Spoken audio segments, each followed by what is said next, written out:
Court ने आज बहुत ही बड़ा फैसला लिया है, इलेक्टोरल बॉन्ड को खारिज कर दिया है, जिसकी वजह से विपक्ष अब काफी उंगलियां उठा रही हैं भाजपा पे। तो क्या आपका राय है? विपक्ष आज नहीं सवाल उठा रहे थे। विपक्ष के जो तमाम नेता है, आज से अगर आप 7 साल पहले चले जाएंगे, 2017 की बात करता हूँ, 1 फरवरी 2017, अरुण जेटली जी जब इलेक्टोरल बिल को ला रहे थे, और इलेक्टोरल बिल को लाने का तरीका भी तो देखो, उन्होंने धन विधेयक बिल के तहत लाया जिससे कि उसका चर्चा राज्यसभा में ना हो सके।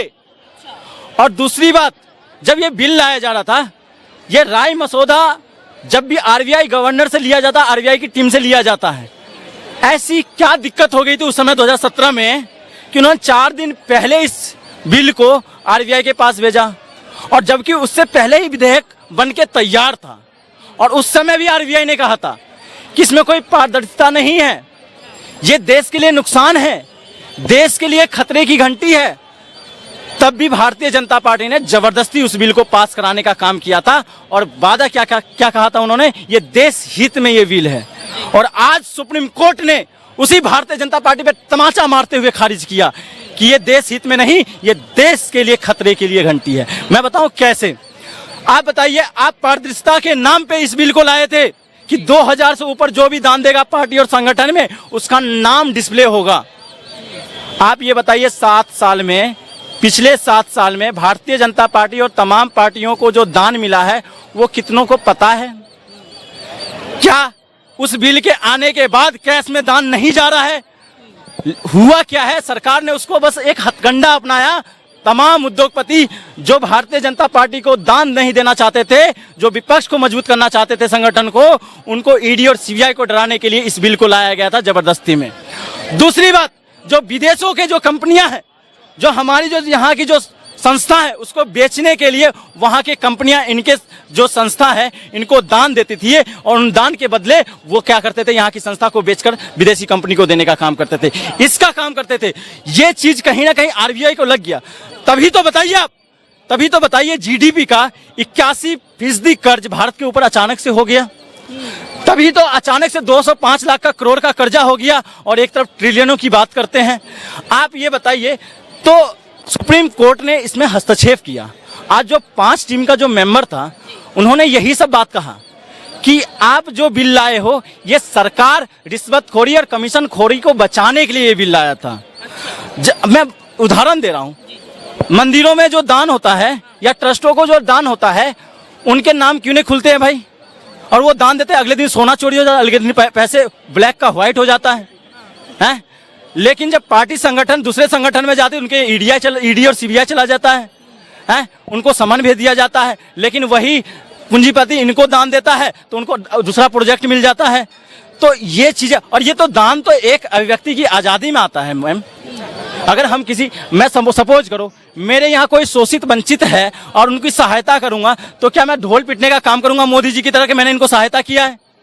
ये बताइए, मेरा कर्तव्य है ना उसको सहायता करना, मेरा कर्तव्य है उसको हाथ पकड़ के आगे बढ़ाना। लेकिन मेरा कर्तव्य ये नहीं कि उसको पूरे देश में ढोल पीटूंगा कि मैंने तुम्हें आगे बढ़ाया है, तुम्हें मेरा सेवा करना है और मेरी सेवादार बन के रहना। ये तो भारतीय जनता पार्टी करती है। और बोल में आई जाता, हेमंत विश्व शर्मा ने कहा क्या, तमाम जातियों पर तंज कसते हुए भी कहा कि ये लोग बस सेवाओं के लिए हैं। ये सारी चीजें हैं जिसको आज सुप्रीम कोर्ट ने कहीं ना कहीं उनके मुंह पर तमाचा मारने का काम किया। अच्छा, क्या लगता है, मोदी जी ने वादा किया था भ्रष्टाचार को लेके कि ना खाऊंगा ना खाने दूंगा, कितना ये वादा पूरा हुआ? मोदी जी के, हमारे माननीय प्रधानमंत्री जी के मैं 10 वर्ष सबसे बड़े झूठ गिना देता हूँ। पहला, 2 करोड़ नौकरी हर साल, गारंटी झूठ। किसान आयु दुगनी होगी, गारंटी झूठ। काला धन वापस लाएंगे, गारंटी झूठ। महंगाई पर काम करने की गारंटी झूठ। हर खाते में 15 लाख, गारंटी झूठ। महिला सुरक्षा सम्मान, गारंटी झूठ। 100 स्मार्ट सिटी बनाने की गारंटी झूठ। रुपए को मजबूत करने की गारंटी झूठ। चीन को लाल आंख दिखाने की गारंटी झूठ। ना खाऊंगा ना खाने दूंगा, झूठ। अब बताइए, इतने 10 बड़े बड़े झूठ बोल रहे, उनमें से एक भी बात सच्ची होगी तो मेरे को बताइए, मैं इनके एग्री हो जाऊंगा। मैं बीजेपी को लोग फोर्स करूंगा कि बीजेपी को वोट दो आप। इसमें से अगर एक बात सच्ची हुई हो तो, एक बात झूठ नहीं हुई, एक भी बात सच्ची नहीं हुई, सारी बातें झूठी इनकी। और बात करते हैं हम ये कर दिया वो कर दिया, क्या कर दिया आपने? देश में 205 लाख करोड़ कर्जा कर दिया, देश में बेरोजगारी कर दी, देश में महंगाई बढ़ा दी, लोग आत्महत्या करने पे, लोग किसान अपने प्रोटेस्ट करने पे मजबूर हो रहे हैं, उनको प्रोटेस्ट भी नहीं करने दिया यार। बात करते हैं यार, देश को बढ़ाएंगे कैसे? ऐसे विकास होगा, विनाश होता है यार देश का। पर मोदी जी कहते हैं कि हम जो वादा करते हैं पूरा करते हैं। मैं कह रहा हूँ मोदी जी जो वादा करते हैं ना बाकी में पूरा करते हैं, लेकिन उनसे वाले झूठ को नहीं बोलता। अच्छा। हाँ, झूठे वाले बातें करते हैं ना, वो सच्चे वाले करते तो आज देश विकास हो गया था। आज हमारे देश में गरीबी, मैं तो गरीब थोड़ा ऊपर आ गया होता, लेकिन गरीब और नीचे होते यार है, अमीर और ऊपर होते यार है। तो बताइए ऐसा विकास होगा? जिस विकास में बहन बेटियों को नंगा अवस्था में घुमाया था मनी में, इसको विकास बोलते हैं। इनका विकास 10 साल का हो गया आज तक, लेकिन मुझे नजर ही नहीं आता कहीं। 10 साल का हो गया ना विकास इनका। आप कह रहे कि एक मौका और दे दो, कैसा दे दे, कैसा बिलीव कर ले आप पे? क्या पिछली बार भी आपने हमारे वीर जवान शहीद जवान 300 किलो आईडीएक्स कहाँ से आया? अभी तक कोई जांच नहीं मिली है, अभी तक उसका प्रमाण नहीं दिया इन्होंने, प्रमाण नहीं दिया अभी तक सबूत कैसे ऐसे आया था। तो बताइए कैसे इन पे भरोसा कर ले? पहले कभी हमारे जवानों के नाम पर वोट मांगते कि एक मौका और दे दो, 19 में मांगे थे ना वोट पे, जवानों के नाम पर वोट मांगा था। आप किस पे भरोसा कर ले? आपकी कौन सी गारंटी सच्ची हुई जिसपे हम भरोसा करके आपको वोट दें? तो निकम्मी और झूठी सरकार को जाना पड़ेगा 2024 में, याद रखे ये बात। अच्छा, आप कैसे देखते हैं इस पूरे चीज को कि वादे नहीं पूरे हो रहे हैं? लगातार राहुल गांधी आरोप लगा रहे हैं। नहीं, अगर वादे पूरे हो जाते तो ये मेरा भाई ना इतना नहीं चीखता। अच्छा। हाँ, अगर वादे पूरे हो जाते। देखो, युवाओं को नौकरी चाहिए, माताएं बहनों को सुरक्षित चाहिए, सुरक्षा चाहिए।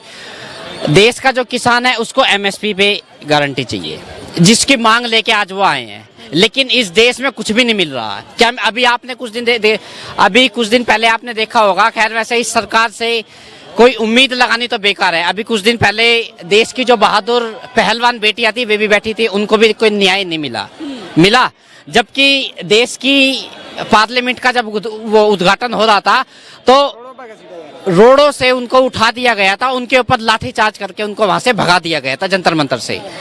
तो आपने देखा होगा कि देश में आज चल क्या रहा, देश में विकास तो हो रहा है लेकिन आम लोगों का नहीं हो रहा, उद्योगपतियों का हो रहा है। विकास तो हो रहा है, ऐसी बात नहीं है, विकास हो रहा है, उद्योगपति का हो रहा है। मंदिर बन रहा है, मंदिर में जितना भी चंदा वंदा आएगा किसकी गोद में जाएगा, किसके ऊपर लगेगा? देश के उद्योगपतियों के ऊपर लगेगा। गरीब आदमी का क्या फायदा? उसमें कोई फायदा नहीं है। राहुल गांधी भी कहते हैं कि उद्योगपति की सरकार। बिल्कुल सच बोली भाई ने। और मोदी ने एक बात कही थी, भाई बहनों मैं एक की गरीबी खत्म करूंगा। वो गरीबी पता कैसे खत्म होगी? महंगाई बेरोजगारी से। गरीबी खत्म नहीं होगी, गरीबों को ही खत्म कर देंगे। महंगाई बेरोजगारी से अमीर कोई खत्म नहीं होगा, गरीबी खत्म होंगे ना। आज महंगाई बेरोजगारी पहले चरण पे आती है और बात करते हैं गरीबी खत्म करने की। गरीबों को ही खत्म कर दिया है इन्होंने। अमीर और अमीर होते हैं, गरीब और गरीब होते हैं यार, तो ऐसा गरीबी खत्म होगी? बात करते हैं आप देश विकास